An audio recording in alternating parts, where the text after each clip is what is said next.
for the first time? Oh, wow. Cool. Who's seen it 3 or more times? Wow. You have good taste. Okay, Monica, tell me and the audience, what day is it today? Monday. What did you do? I thought that was the first question. No, I don't know. I don't know. What did you do 2 nights ago on Saturday night? I met Joan Baez in person. She had a concert in San Francisco, and I was doing everything in my power to get back for it. And yeah, I made it back from London in time to go meet her. Crazy. What can you tell us about what it was like? I'm sure you didn't have a ton of time, but what was it like to meet her after going through this whole experience? We didn't have a ton of time, but she also was like really understanding of, she was like, you must be tired. I was like, wow, that's really. From life? Yeah. This was like a whole, concert for her, a tribute concert, and she sang Diamonds and Rust, and I just was so amazed that she had the wherewithal to like have any concern for my well-being. I was like, wow, that's wild. She was so lovely, and we've been in touch. I mean, she left me a voicemail after she saw the movie, and like we've been texting and stuff. I feel very protective of things she's said to me. So when people are like, well, what does she think? I'm like, she's a public person. She can tell you if she wants to, but I'm not gonna like, Did it make you happy what she said on the voicemail? Yeah, oh yeah. Fully cried and was just like absolutely floored by her. Yeah, she said really supportive things, and not just about my performance, but about Timmy as Bob and Ed. Like specifically, she just said they're incredible in film, and yeah. And so I played it for Ed. We got a chance for me to play it for him, the voicemail, and they spoke while we were working on the movie. So he has a bit of a relationship with her. And yeah, that just was like that was the best. I can only imagine what that must feel like. I've heard Timothy say in several interviews that for various reasons, because of the pandemic, because of different strikes, this was a role that he was able to prepare for I think like 5 years, just because of the movie getting pushed and pushed. How long of a process was it for you? I imagine it wasn't that long, like 5 years, but how long was it when you got involved? Well, I will say about him too, he keeps saying in 5 years, but he also filmed like a couple of Dune movies. He filmed Wonka, which was a whole feat in and of itself. He wasn't just hanging out. Yeah, he wasn't like just focusing on, I mean, it was really committed, and he brought his guitar everywhere, but I also just like find it amazing what he was able to do in 5 years, as busy as he's been. But I auditioned first in 2020. But the movie, it was one of those things where I was supposed to meet Jim next week. I was like, oh, they really liked your audition. You'll meet Jim next week. But there's this like pandemic thing. It'll probably be over in 2 weeks. Of course. And as we all know, it wasn't. And so people went off and did different projects. The movie kind of maybe almost fell apart. And I just had Joan in the back of my head the whole time. And he didn't give me the role until 2023. We had a meeting, and then I booked the part, and then it was like, oh, and now you have 5 months, and I was like, you could have told me before.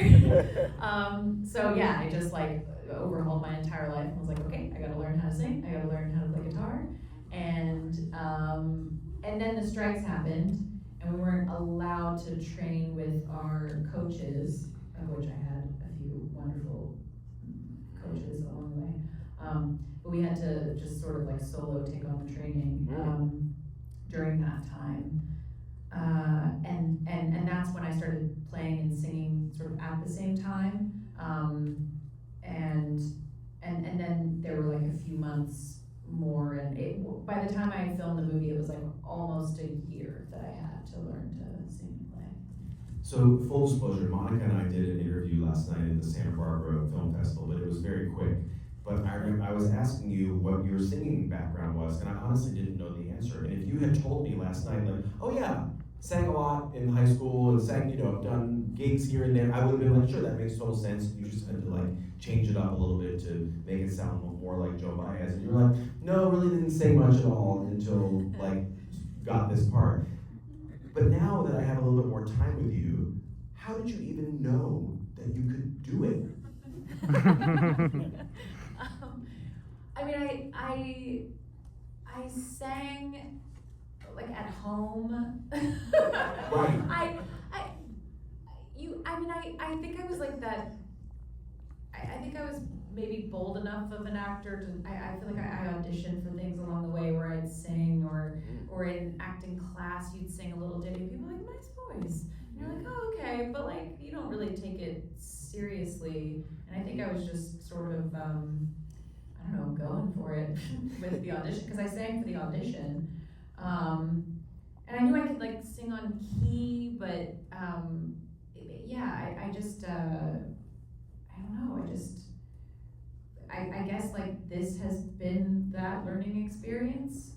People have been really kind to me about my voice, and that's been lovely. But it terrified me throughout because I felt like I would appear very much as a fraud, particularly portraying Joan, whose voice is so well known and so beautiful and written about and adored. And at that concert on Saturday, it was like Linda Ronstadt and Bonnie Wright being like, I became a singer because of Joan. And I was like, I'm glad I didn't see this before the movie.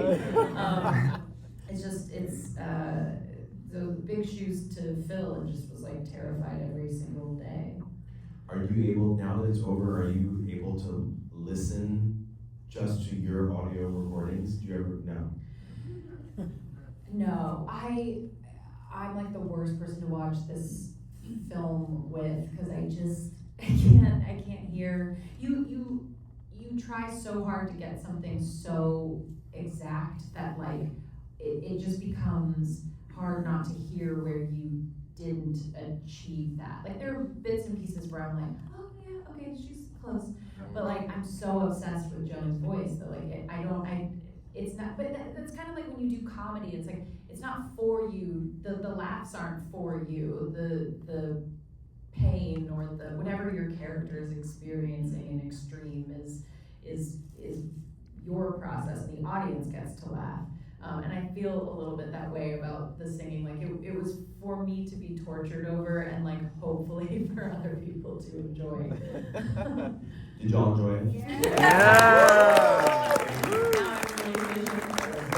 I was doing the fishing for you. So I'd be curious to know, obviously it sounds like you've become fully obsessed with her and had become fully obsessed with her while you were filming it, even beforehand.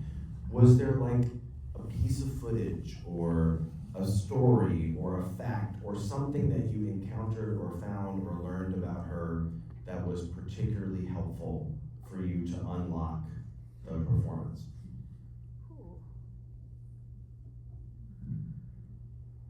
I mean, she's so open about herself. She's written memoirs, she speaks out in documentaries, like she's just, I mean, I think the folk music genre attracted people who were really authentic and honest about themselves. So it's a little bit, I guess, chicken or the egg on that.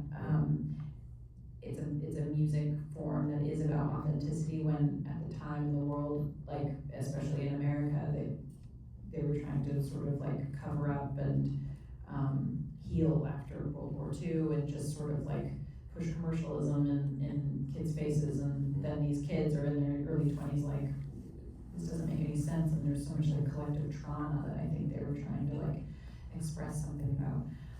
And so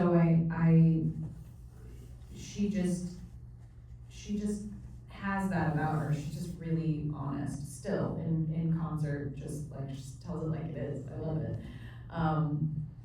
And so she just, there was just a wealth of information about her, and not the kind of thing where like she was just trying to flatter herself or make herself sound like she was a better person than she is. She's very honest about her, about things that she's not as proud of. I had so many resources. I think what really helped me was there was a New Yorker article that came out while I was working on this, because she released a book of her drawings and her poetry. And she said in the article,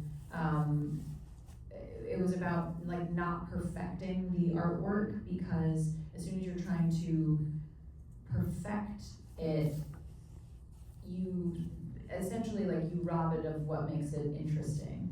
And that became sort of like my motto in this, because the last thing I wanted to do in my obsession over her and my, perfectionism and trying to get her like exact and right and all the stuff that we're talking about in terms of her voice and that obsession.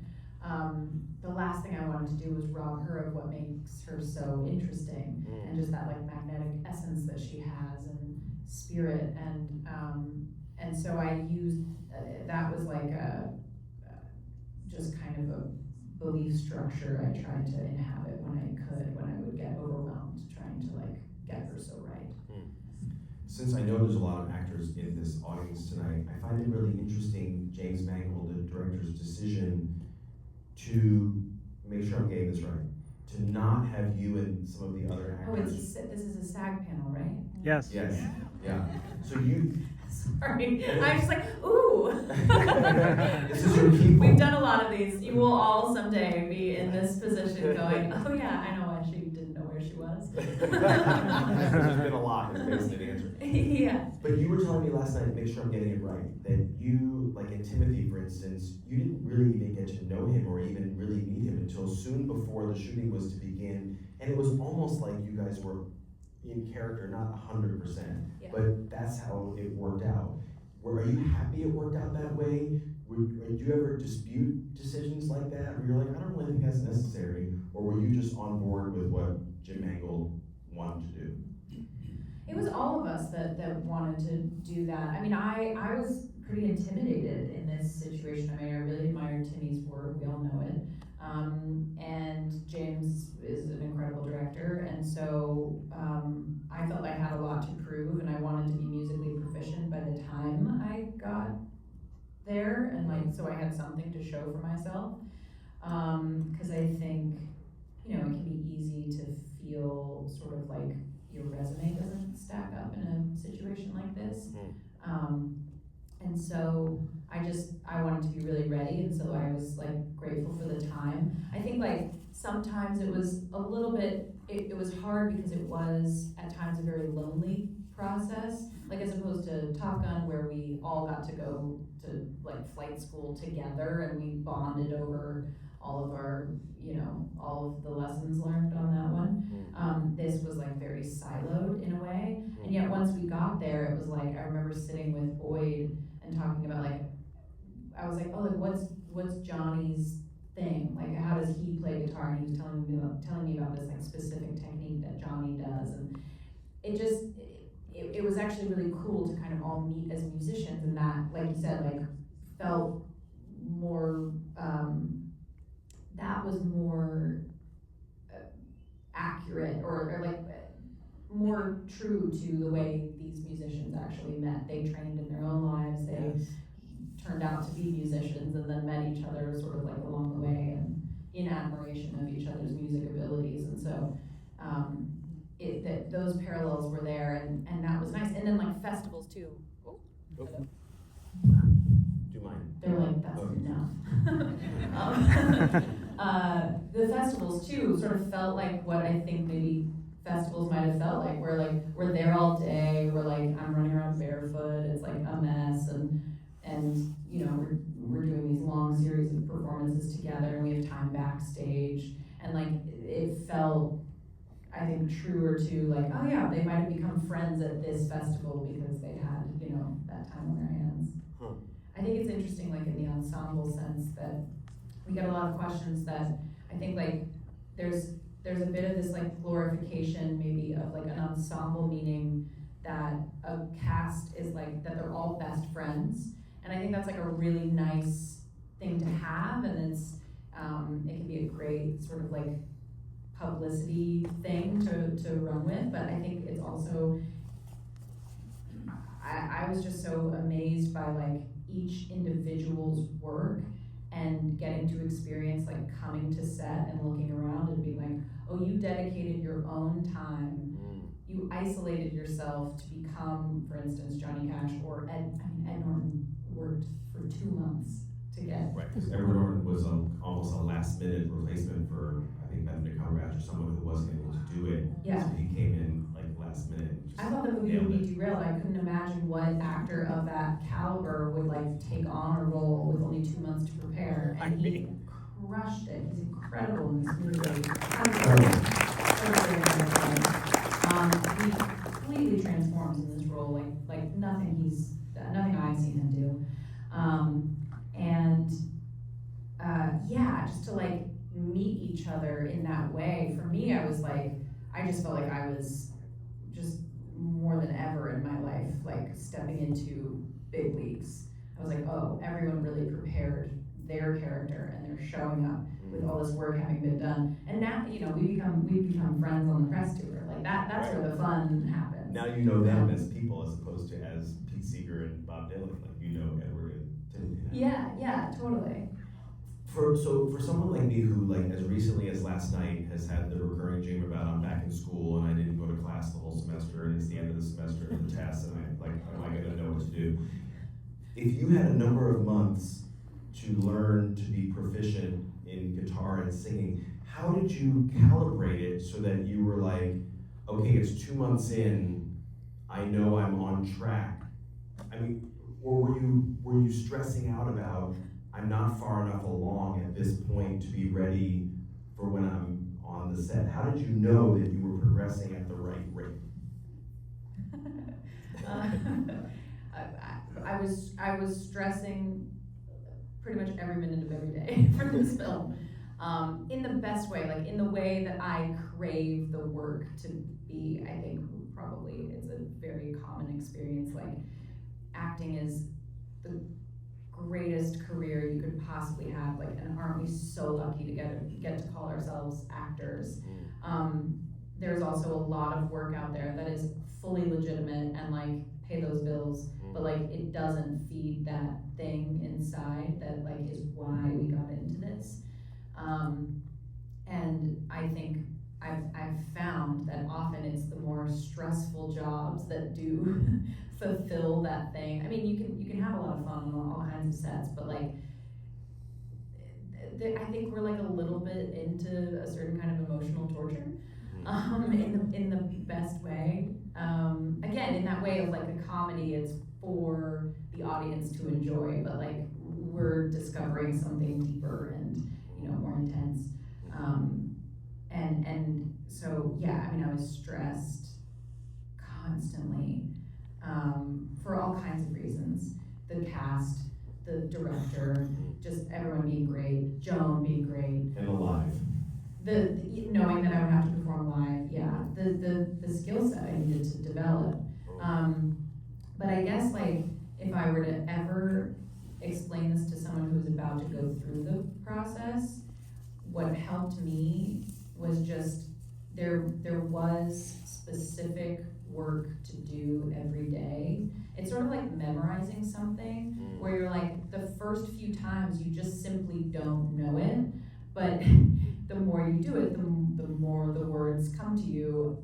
You just have to trust. You can't like beat yourself up the third time you've been through a monologue because you've only gone through it 3 times.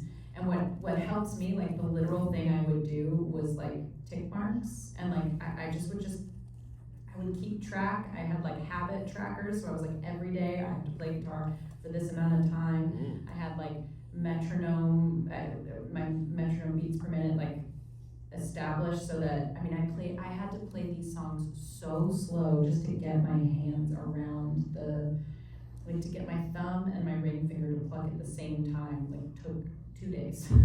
And I did not feel like I had that time, but once it was able to do that, I was in better shape. But what I had to do was go so slow and be so patient with myself at like 40 beats per minute. And I have videos of it. I should probably post it because I think it's just, I don't know, hilarious how slow it was.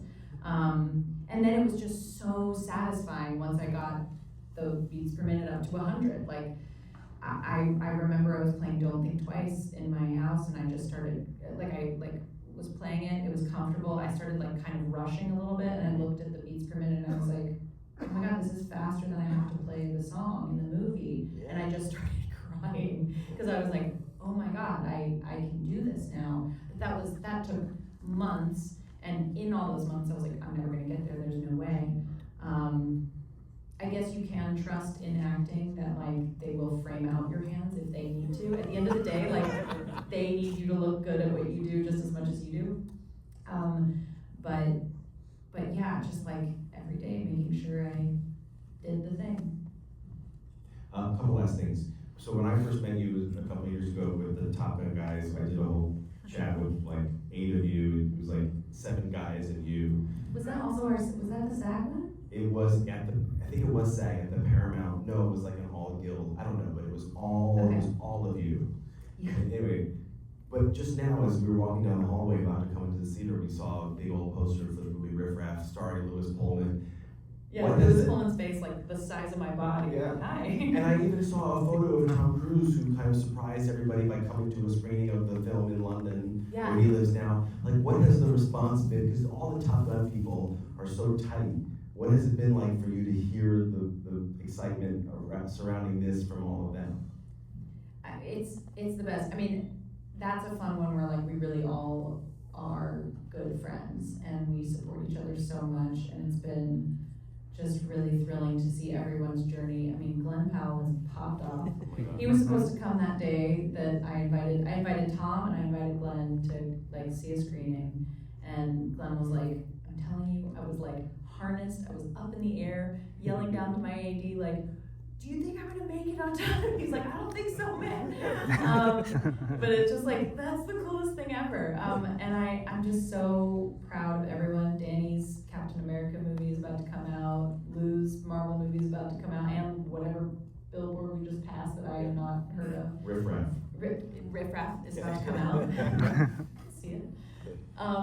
And yeah, I mean, they were so, they congratulated me when the nomination came through, and we were all talking too about like the fires and everything, because Miles' house didn't make it, and it's a very supportive, loving group. It's great. So it is great when you can like have that friendship, but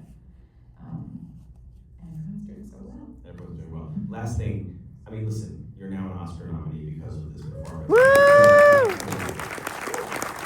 So exciting. Because this movie was the last one that everyone saw, right? It came out like right under the wire. You just wrapped like in June of last year. I mean, it was like boom. So, you know, you kind of came in at the last minute and got that SAG nomination, got the Oscar nomination. But beyond all that, in as much as you can look back at this whole experience, which is still pretty recent, what about it are you most proud of with what you were able to accomplish?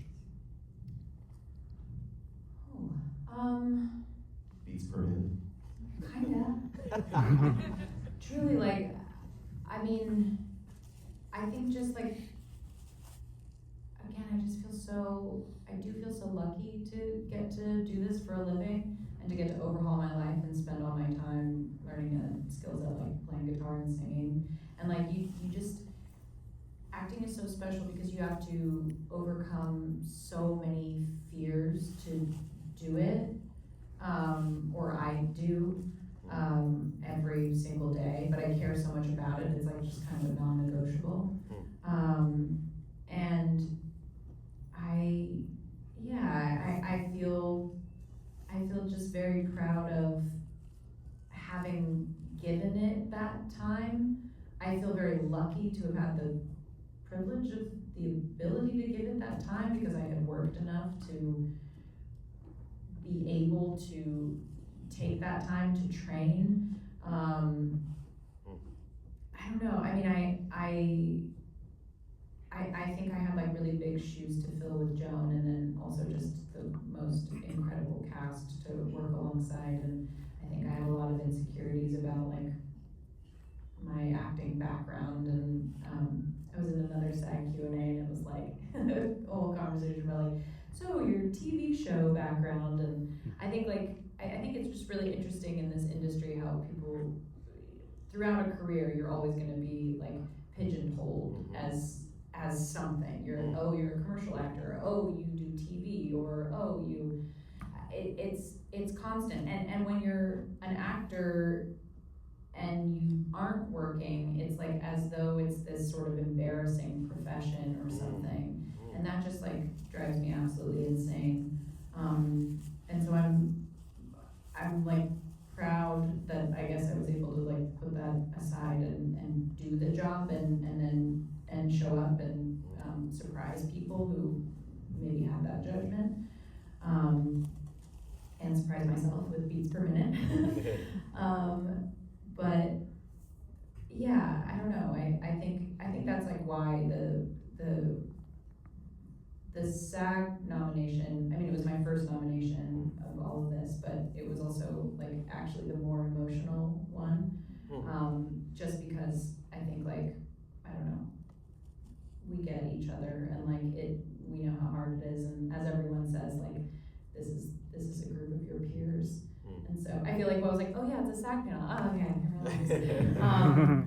It just that's the goal, is